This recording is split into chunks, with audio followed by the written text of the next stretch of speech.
Ready, start. The wife of the appellant died of cyanide poisoning. Full stop. It was alleged by the prosecution that the appellant had mixed up cyanide in a cold drink bottle of Limca and given it to his wife to drink. Full stop. Apart from the doctor bracket PW14 and the forensic expert bracket PW17, 16 more witnesses were examined to prove the culpability of the appellant. Full stop. Out of them, PWs 1 and 2 were the father and the brother respectively of the deceased. Full stop. The trial court, on a consideration of all the evidence produced before it, found that the prosecution had failed to prove the guilt of the accused beyond all reasonable doubts. Full stop. It, therefore, acquitted him of the charge under section 302 IPC. Full stop. Against the judgment of the trial court, the state government preferred appeal. Full stop.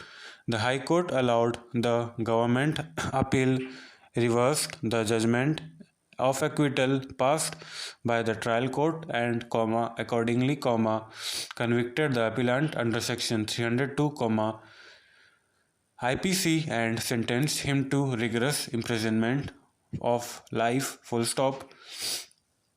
In the instant appeal, the question which arose for consideration was whether, on the basis of the materials on record, the view taken by the trial court, was so wrong and unreasonable as to warrant interference and reversal by the High Court. Full stop. Allowing the appeal, the court PW7 was the landlady in whose house the appellant and the deceased lived on rent, and PW3 was her maid. Full stop. These two witnesses stated before the court how they had found the appellant's wife lying unconscious in a chair and had shifted her to hospital for treatment. Full stop.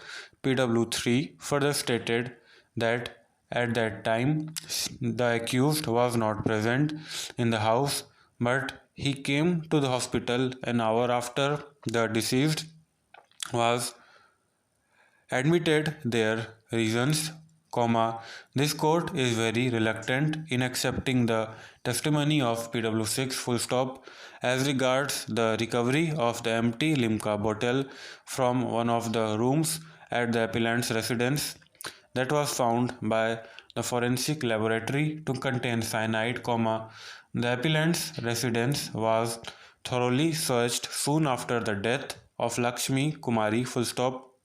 The scene of offense, Panchanama, is in considerable detail and it describes the appellant's residence and the articles found there, full stop. On the sajja of the appellant's bedroom, suitcases and some miscellaneous articles were found, and on shelves there were portraits of goddesses, weekly magazines, other books and some clothes, full stop. It is rather strange, that in course of such a detailed examination, the sub-inspector should have missed out the empty Limca bottle that is shown to be recovered 3 days later from the same shelf, full stop. The seizure memo does not state that the bottle was taken out by the appellant from some hidden place from where normally it could not be recovered without his assistance, full stop. The seizure memo was prepared in presence of Panchas, full stop. Only one of them was examined by the prosecution as PW12, full stop. He denied that any recovery was made in his presence, full stop. On the contrary, he stated that police obtained his signatures on some papers, of which some were written and some were blank, full stop.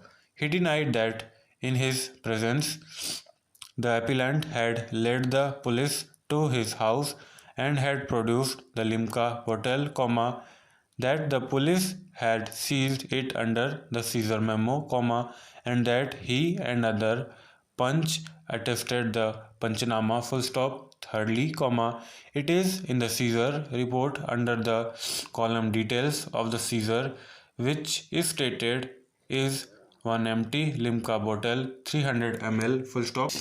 Thus, comma, at the time of Caesar, there was no white powder visible inside the bottle, as is mentioned in the report of the Forensic Science Laboratory, full stop. Also, comma, the bottle reached the Forensic Science Laboratory much later, and there is absolutely no evidence as to where and with whom the bottle remained during this period, full stop. All these circumstances make the prosecution case on recovery of the Limca bottle to be hardly anything in the prosecution evidence to establish the charge against the appellant, full stop. The facts and circumstances of the case may give rise to a strong suspicion against the appellant, but suspicion, comma, howsoever strong, comma, cannot take place of proof, full stop. There is no proof of the appellant's guilt, and on the basis of the evidence on record, it would be quite unsafe to hold him guilty of murder and send him to imprisonment for life, full stop. The trial court had taken the perfectly correct view in this matter, full stop.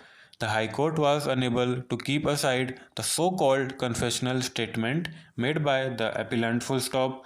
On the contrary, comma, it put the confessional statement at the center and proceeded to examine all other evidences in its backdrop and, comma, thus, comma, reached to a completely erroneous conclusion regarding his guilt, full stop.